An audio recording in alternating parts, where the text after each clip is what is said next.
And if I fall, I'm just dangling from the basket. Is that how that For works? about 9 feet. It's about to get high. Welcome to the world's largest collection of military aircraft. This is the oldest intact aircraft. Crashed in the early 1970s. Spread across 2,600 acres of Arizona desert, the Boneyard here at Davis-Monthan Air Force Base is a treasure trove of over 3,000 aircraft, each one a chapter in the story of aviation spanning almost 80 years. So even being 45 years old, like the parts are still intact. A lot of them, yeah. Now you might assume that this is the final resting place for old retired airplanes, but in reality, the Boneyard plays a much more crucial role for the United States military than just that. Year-round, a team of over 800 mechanics assigned to the 309th Aerospace Maintenance and Regeneration Group work around the clock to store, preserve, and repurpose these planes, sometimes even giving them a second chance at life. Today, I have the privilege of taking you on a behind-the-scenes journey to get an up-close look at the meticulous restoration and regeneration that takes place here at the Boneyard. I'll even be suiting up myself to experience the intense process of preparing aircraft for long-term storage in the scorching heat. It's only getting warmer, let's go! But our adventure actually begins here, in a van, at an area known as Celebrity Row, where some of the Boneyard's most iconic aircraft are put on display. This is the oldest intact aircraft that we've got. It was authorized for construction in 1952, probably finished 1953. It's an EB-57 Canberra. Now you might say, why would you save this? This thing is, nobody's flying it anymore except NASA, who flies 3 WB-57s, and as is often the case, we're the only source of spare parts for those NASA WB-57s, and this guy is one of them. So LC-130, right? Correct, absolutely. These airplanes were designed to land on the snow and ice down in Antarctica, and that's why the skis are underneath them. This particular airplane crashed in the early 1970s because of a rocket-assisted takeoff system that broke loose and damaged the engine. It sat down there for 17 years. Navy went down and said, we want this back, dug it out, put a new engine on it, flew it back 850 miles to McMurdo, flew it for another 10 years after some repairs, and then retired it here to the nice warm sun of Tucson, Arizona. And eventually it was turned over to the National Science Foundation. Well, this is one of the iconic aircraft that we've got out here, the B-52. There's better than 90 of them, both G models, mostly G models, and then a few H models that are across the way there. This particular G model was an aircraft that complied with the Strategic Arms Reduction Treaty. So those were treaties between the United States and the former Soviet Union, and now between the United States and Russia, that limited the number of nuclear delivery platforms, and B-52 had that capability at the time. So the airplanes had to be cut to take the nose off, take the tail off, and take the wings off, and lay the wings back at this angle that you see the wings are laying in. And that way they could be, when the satellites went over, they could verify that this airplane had been eliminated. Not destroyed, that means shredded and gone, but eliminated so it can never fly again. Still provides parts. There are parts on these G models that are usable on the H model that we fly today, and so we continue to reclaim parts to keep the H models flying. Now, stepping away from the Boneyard, I want to thank the sponsor of today's video, BetterHelp. BetterHelp was founded in 2013 to remove the traditional barriers to therapy and make mental health care more accessible to everyone. Today, it's the world's largest therapy service, providing professional, affordable, and personalized therapy in a convenient online format. BetterHelp's network of over 30,000 licensed therapists has helped millions of people take ownership of their mental health and work towards their personal goals. It lets you match with a therapist wherever you are, and because of how many different options there are, it's much easier for people to match with a therapist and switch to a new one if it doesn't seem like the right fit. And you can do this as many times as you need to. BetterHelp also has a clinical team and a rigorous vetting process in place to make sure therapists meet the licensing and experience requirements, and they also have a customer success team that you can reach out to with any questions or concerns that come up during your sessions. BetterHelp has over 7,000 reviews and a 4.5 rating on Trustpilot, and there's a reason 4 million people have turned to BetterHelp for mental health support. Now you can use my link, betterhelp.com/Sam Ekholm, or use Sam Ekholm at sign up to receive a discount on your first month with BetterHelp. And with that, let's get back to the Boneyard. Now you might be wondering how often an aircraft is brought back to life and resurrected from the Boneyard. And the answer is that it's actually more common than you might think. For example, back in 2016, the United States Marine Corps announced plans to refurbish 23 F-18 Hornets from the Boneyard to address an aircraft shortage they were dealing with.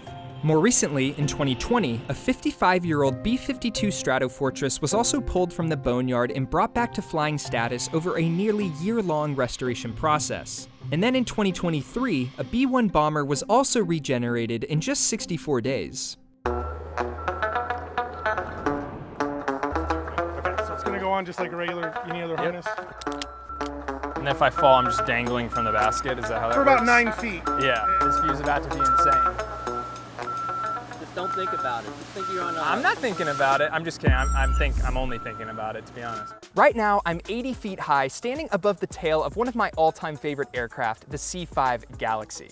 Now, if you look around, you can see that the Boneyard actually stores 57 C-5s, and behind that, you can see the miles and miles of other aircraft, all with their own unique story to be told. Now, with an aircraft as large as the C-5, you can only imagine how many spare parts there are on a platform like this, and over the years, thousands upon thousands of parts have been pulled from the Boneyard and repurposed onto other aircraft, a process known as reclamation. Now, one thing I was curious about is, what is the process for when an aircraft comes to the Boneyard? It's not like they just land and then immediately get towed out to their resting spot here in the desert.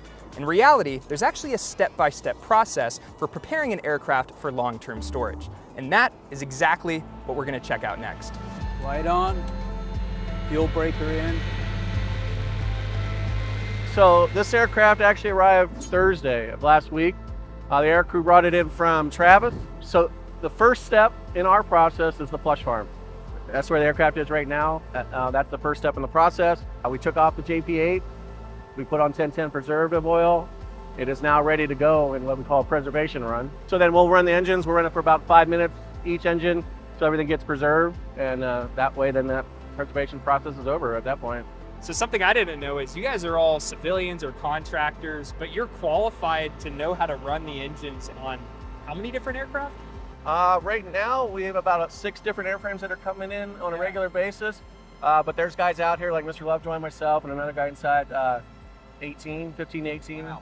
But for the most part, a lot of us have been to schools, engine run schools, the same as the military guys go to. And so we're fully qualified to run anywhere from 3 to 15 aircraft at a time. After the aircraft is fully flushed out, the next step in the preparation is in an area called the wash rack. Here the aircraft is given a full scrub down, sort of like a car wash except for airplanes. The washing is especially important for aircraft that have served aboard aircraft carriers or in a tropical location where they were subject to the corrosive effects of warm, salty air. Now you guys know me by this point, I'm always looking for the opportunity to get my hands dirty, which in this case meant putting on the waders, grabbing a hose, and giving this A-10 Warthog a good old-fashioned scrubbing. All right, how do I look? Rate my fit. In the comments right now, rate my fit. All right, Sam, so we're doing a aircraft wash on this A-10. I'm gonna have you wash this front half of the fuselage right here. So we got your soap bucket for you. We got a hose for you. Put some soap on there, clean it. Whoops. Turn the nozzle. Turn it here? Other way. Yep. Oh, wow, whoa. Just like that? Yep. Rinse up to the front a little bit. So this is an A10, but Yeah. I imagine something like a C5 is gonna be a lot more annoying to wash. Yes. A lot more people. It's the same amount Same of people, people? but it takes a lot longer. It can take 2 days sometimes. It's just more aircraft. I mean, you get an F-16 or an A-10, it's super easy, but you get a big aircraft and it takes a while. I'm gonna lock back in. Only getting warmer, let's go!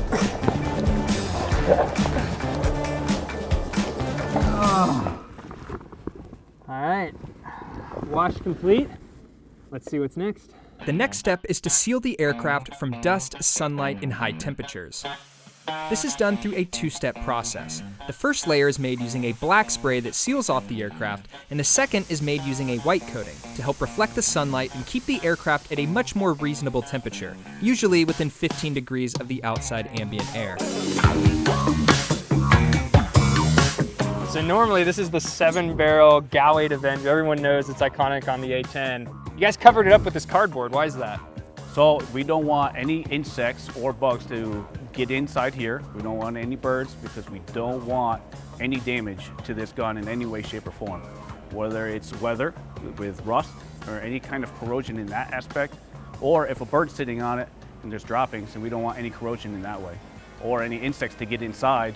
And then if we have reclamation come outside and try to pull the barrels off and there's bees in there, you don't want them to get stung. That'd be bad. So we cover it up completely, so that gun is 100% protected for the entire life that it's sitting out here.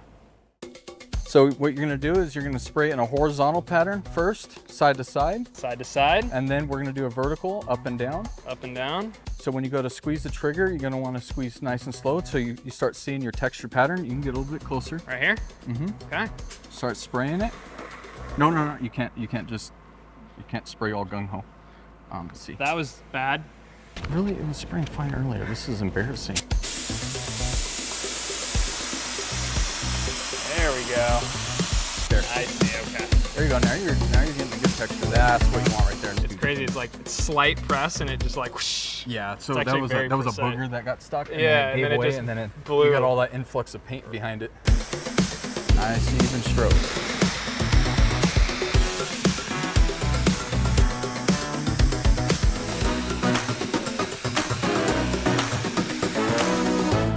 Got your 12. Okay. You hit your mills. He's certified now. So at this point, we've seen how the aircraft's engines are flushed, thoroughly washed from front to back, and spray seal applied with both black and white paint. Meaning at this point, the last step is to hook the aircraft up to a tow and bring it out to its resting spot in the boneyard. Now for some aircraft, that might just be a few years, and for others, decades. It all depends on the specific type category that's applied to it and the needs of the Department of Defense. Now, one of the other unique missions performed here at the Boneyard involves upgrading older aircraft like F-16s with the latest and greatest hardware and software. It's a term the military calls depot-level maintenance, and I had the opportunity to walk around several of the hangars here to see it in action. But once the upgrades are complete, the final step in the process involves a test flight, performed by a test pilot. A job I think must be one of the coolest in the world. You're the chief test pilot for doing functional check flights on aircraft that we generate out of the Boneyard for either maintenance upgrades, avionics upgrades, or even regeneration for the QF drone program. So we'll do a zoom climb, so we're about 600 miles an hour. At the end of the runway, we'll go straight up over the field, make sure that the systems are working normally, and then from there, we'll go out to an airspace that's just south of here, and then do all the checks of the jet. So we'll check the pressurization, the fuel, we'll check the engine from idle to mill to full afterburner. We'll go from full afterburner to idle, back to full afterburner to kind of stress out the motor through the whole operating envelope. We'll do that at different altitudes. We'll go up to 30,000, we'll go up to 40,000. It's a lot of fun. You basically fly all the motors, all the flight control systems, kind of the latest and greatest in weapons and technology, and all the way back to the oldest stuff. And it can all happen within the same day.